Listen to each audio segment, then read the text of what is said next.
कहाँ आ जाएंगे साहब? सरकार में आ जाने की बात कर रहे हैं आप? सरकार में जिस दिन, अरे सरकार में देखिए, हम लोग तो सरकार की बात में देखिए, आप जो बोल रहे हैं मुंगेरी लाल के सपने देख रहे हैं क्या मुफ्ती साहब? ये तो वक्त बताएगा। मुंगेरी लाल का सपना बैरिस्टर साहब देख रहे हैं कि मुंगेरी लाल का सपना लालू प्रसाद यादव का बेटा तेजस्वी देख रहे हैं। ये बात समझ में आ ही जाएगी चंद दिनों में कि सरकार भ्रष्ट है, सरकार का अमला भ्रष्ट है।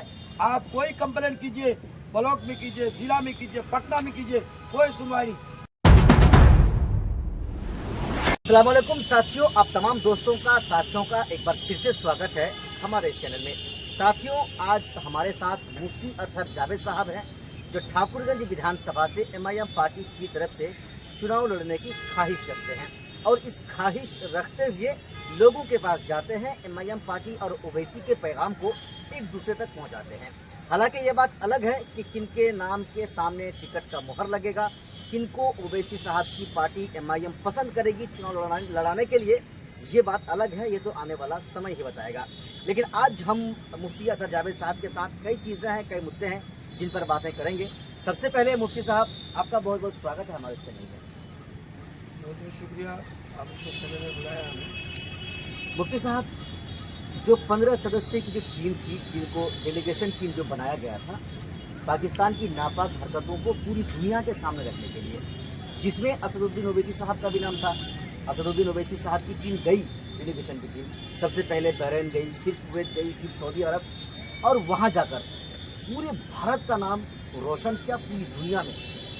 सर, इस चीज़ को कुछ लोग कहते हैं कि ओवैसी ने अच्छा किया है, कुछ लोग कहते हैं कि ओवैसी बीजेपी के काफ़ी करीब है, इसलिए ओवैसी को डेलीगेशन कुछ टीम में शामिल किया गया।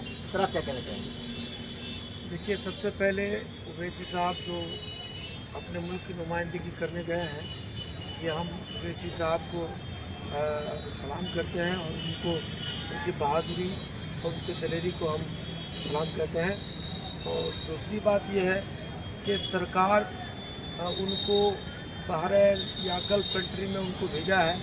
मैं तो चाहता था कि सरकार इनको यूएसए, यूके भेजना चाहिए, लेकिन बहरहाल जहाँ भी भेज दे। लेकिन आज न सिर्फ हिंदुस्तान बल्कि पूरी दुनिया ने सियासत के बाप में, सियासत की दुनिया में और मुल्क की वफादारी की दुनिया में बैरिस्टर असदुद्दीन ओवैसी ने जो बेबाक अंदाज में मुल्क के बाहर जाकर के जो मुल्क की नुमाइंदगी की है, वो काबिल तारीफ है। सर, इस चीज़ को आप कैसे देखते हैं? क्या ओवैसी के पास मजबूरी थी कि भारत का नाम पूरी दुनिया के आगे रोशन करे और पाकिस्तान को लताड़े? ये उनकी मजबूरी थी या फिर वाकई में हिंदुस्तान से उनकी जो दिली मोहब्बत थी? देखिए, पाकिस्तान, हमारा मकसद पाकिस्तान को जलील करने का नहीं है। बैरिस्टर साहब का मकसद ये है कि हमारा हिंदुस्तान, हमारा मुल्क मजबूत बने, हमारा मुल्क दहशतगर्दी से पाक रहे, या हमारा मुल्क नहीं बल्कि पूरी दुनिया दहशतगर्दी के आग से बचा रहे। उसकी लड़ाई लड़ी जा रही है। वो दहशतगर्द चाहे पाकिस्तान में हो या किसी दुनिया के किसी मुल्क में हो, जहाँ भी होगा उस दहशतगर्दी का हम लोग मुखालफत करेंगे। आज दहशतगर्द सिर्फ एक उन्वान दिया गया। आज जो चैनल में, बड़े बड़े चैनल में मुसलमानों को दहशतगर्द करार देने की कोशिश कर रहे हैं, मैं उनसे कहना चाहता हूँ कि दहशतगर्द यकीनी तौर पर अगर बॉर्डर क्रॉस करके हमारे मुल्क में कोई हमला बोलता है या जात दे के गोली मारता है, ये काबिल मजम्मत है। लेकिन अफसोस है कि हमारे मुल्क में गाँव के नाम पर मुसलमानों का इज्तिमाई कत्ल हो रहा है। ये सबसे बड़ा अलमिया है। जो लोग भी इस तरह से हमारे मुल्क में, चाहे वो किसी दल से भी ताल्लुक़ रखता हो, वो भी दहशतगर्द की तरह है, वो भी दहशतगर्द है जो हमारे मुल्क में इस तरह की हालत पैदा कर रहा है। मुफ्ती साहब, सीमांचल के खास करके किशनगंज में एक मुद्दा, आप ही की पार्टी एमआईएम के पूर्व विधायक तौसीफ आलम साहब जो आपकी पार्टी में शामिल हुए हैं, कांग्रेस पार्टी के, उन्होंने एक मुद्दा छेड़ा है पूरे किशनगंज के लोगों के लिए। ईंट के जो रेट है उसको लेकर के कि भाई इतना रेट नहीं होना चाहिए, 7,000 तक, वो कह रहे हैं कि 7,000 तक ईंट का रेट होना चाहिए, लेकिन 11,000, 12,000, 13,000 तक 1,000 लिया जा रहा है। इनको वो पूरी लड़ाई में लड़ रहे हैं, अपनी लड़ाई समझकर लड़ रहे हैं लोगों की जो है भलाई के लिए, लेकिन उसकी इस लड़ाई को सर आप कैसे देखते हैं? देखिए, जाहिर सी बात है, मैं कहता हूँ कि तमाम सेक्टर में बेईमानी हो रही है, धोखाबाजी हो रही है। हर जगह कोई गरीब आदमी को सामान खरीदने जाता है बाज़ार में, उनके साथ भी धोखा हो रहा है। चाहे किसान चाहे सामान खरीदते उसके साथ भी धोखा हो रहा है। ये जो लोग ईंट भट्टा के बारे में हम विधायक जी ने जो सवाल उठाया है, इसको स्पष्ट कर देना चाहिए जिला पदाधिकारी महोदय को या सरकार को कि आपका गाइडलाइन क्या है, आप क्या चाहते हैं। अगर रेट ईंट का ज़्यादा है तो मजदूरों का आप क्या रेट दे रहे हो, मजदूर के लिए आप क्या कर रहे हो, मजदूर के लिए आपके साथ अगर कोई आदमी अचानक वहाँ पर आग में गिर जाए, वो मर जाए, उसके लिए आपका क्या प्लान है, ये बात होनी चाहिए। बल्कि मैं ये कहता हूँ कि ईंट भट्टा में जितने काम करने वाले हैं, ख़ास तौर पर आग का जितना कोयले का काम कर रहा है, सबका इंश्योरेंस होना चाहिए। पहली फुर्सत में उसके रजिस्ट्रेशन होनी चाहिए और इंश्योरेंस होना चाहिए, उसको माकूल।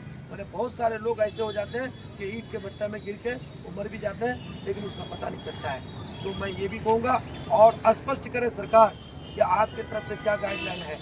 बाज़ाब्ता जो भी है उसको चालान करता है। नहीं सर, आप सिर्फ ईंट पे ही क्यों बातें करते हैं? सीमेंट की अगर आप रेट देख लें, रड जो सरिया है उसका अगर आप उसकी रेट देख लें, तो जो निर्धारित सरकारी रेट है किसी को तो नहीं बेचा जा रहा है। सीमेंट को देख लेंगे आप 200-225 में जो है आप खरीद सकते हैं, सरकारी रेट है। बेचा तो 500-500 रुपये में जा रहा है, उस पर आप आवाज़ नहीं उठा रहे हैं। मैं क्या बोल रहा हूँ कि तमाम सेक्टर में बेईमानी हो रही है, तमाम सेक्टर में बेईमानी हो रही है। मैं कहता हूँ कि सबको मिलजुल करके, पार्टी से उठ करके इलाके के फलाह बहबूदी के लिए गरीबों की आवाज़ बनकर, मजदूरों की आवाज़ बन करके इन जालिमों के खिलाफ जो करप्शन कर रहे हैं, जो लोग गरीबों को ठग रहे हैं, किसानों को ठग रहे हैं, उनके खिलाफ एक मजबूत कदम उठना चाहिए और कदम उठा के उनको जवाब देना चाहिए। वो स्पष्ट करें सीमेंट का रेट क्या है, लोहा का रेट क्या है, सरिया का रेट क्या है और बहुत सारी चीज़ें, उसका रेट क्या है आपको स्पष्ट करना चाहिए। लोग कौन क्या है, मान के हमको 2 कुंटल लोहा खरीदना है, हम जाएंगे इसके लिए किसी अधिकारी से पूछने के लिए क्या रेट है सर, वो तो आदमी जाएगा जो रेट मिलेगा उसको ले लेगा। तो यही मैं कहना चाह रहा हूँ कि इसको स्पष्ट होना चाहिए। और जब ये जीएसटी की बात आ रही है, लोग कहते हैं अभी जीएसटी के नाम पर लूट हो रहा है। हाँ, सरकार मर गई है, जीएसटी के नाम पर लूट हो रहा है, इस पर कोई नहीं बोल रहा है। सबको बोलना चाहिए, जो सरकार में है उनको भी बोलना चाहिए और सरकार में उनको भी बोलना चाहिए। बिल्कुल लूट हो रहा है, उस पर कोई बोलने वाली। ब्लॉक में लूट हो रहा है, मोटेशन के नाम पर लूटा जा रहा है, एक कागज दर्ज करने के नाम पर लूटा जा रहा है, और न जाने कितने कितने फंदे हैं इनके लूटने के, इसका जवाब नहीं है। एक सबसे बड़ा सवाल मुफ्ती साहब, मनरेगा में इतनी बड़ी लूट मच रही है, पूर्व विधायक तौसीफ आलम साहब को चाहिए कि उसमें भी आवाज़ उठाए। आवाज़ इसलिए नहीं उठा रहे हैं कि भाई उनके चेयरमैन प्रतिनिधि है पूरा जिला के, एक भाई मुखिया है, उस पर आवाज़ उठाएंगे तो अपने ही भाई मारे जाएंगे शायद। देखिए, जब बात उठती है, जब बात सवाल है उठेगा कि भाई मनरेगा में मनमानी या ईंट भट्टा में मनमानी या लोहा में मनमानी, जहाँ भी है सवाल जब उठेगा, क्या बैरिस्टर या तौसीफ साहब का भाई ये मुखिया है क्या, जिला में कितना मुखिया है और भी और सारे जिला है, कोई चेयरमैन है। सवाल उस बात का नहीं कि अगर तौसीफ साहब नहीं उठा रहे हैं तो हमारी भी जिम्मेदारी है कि हम उस सवाल को उठाएं। आपने जो कहा कि मनरेगा में मनमानी हो रही, इसमें बिल्कुल दो रानी है। भाई मनमानी हो रही है, उसको कैसे रोका जाएगा। लेकिन सबसे बड़ी बात मैं ये कहता हूँ कि सरकार भ्रष्ट है, सरकार का अमला भ्रष्ट है। आप कोई कंप्लेंट कीजिए, ब्लॉक में कीजिए, जिला में कीजिए, पटना में कीजिए, कोई सुनवाई नहीं। अगर आपने कंप्लेंट कर दिया तो यूँ समझिए कि उन लोगों का वारे न्यारे हो गया। जो लोग कल सड़क पर काम करते हैं ठेकेदार, वो चुपके से उसको मुसाफा कर लेते हैं, फिर उसके तरफ ही वो बना देते हैं। अगर आपने कुछ कह दिया, आपने ज़्यादा बोल दिया, तो आपके ऊपर रंगदारी का केस लगा देता है। कौन बोलने वाला है, क्यों नहीं बोल रहा है, क्यों लोग ऐसे ऐसे विधायक चूड़ी पहन के बैठा हुआ है। मैं तो बोलता हूँ साहब, बोलना चाहिए। और जिस दिन हम लोग आ जाएंगे इंशाअल्लाह अज़ीज़, ये जो तांत्रिक हो रहा है, ये जो लोगों को लूटा जा रहा है, ये लूटने वाले को 1000 बार सोचना पड़ेगा इंशाअल्लाह। कहाँ आ जाएंगे साहब, सरकार में आ जाने की बात कर रहे हैं आप? सरकार में जिस दिन, अरे सरकार में देखिए, हम लोग तो सरकार की बात में, देखिए आप जो बोल रहे हैं, मुंगेरी लाल के सपने देख रहे हैं क्या मुफ्ती साहब? ये तो वक्त बताएगा।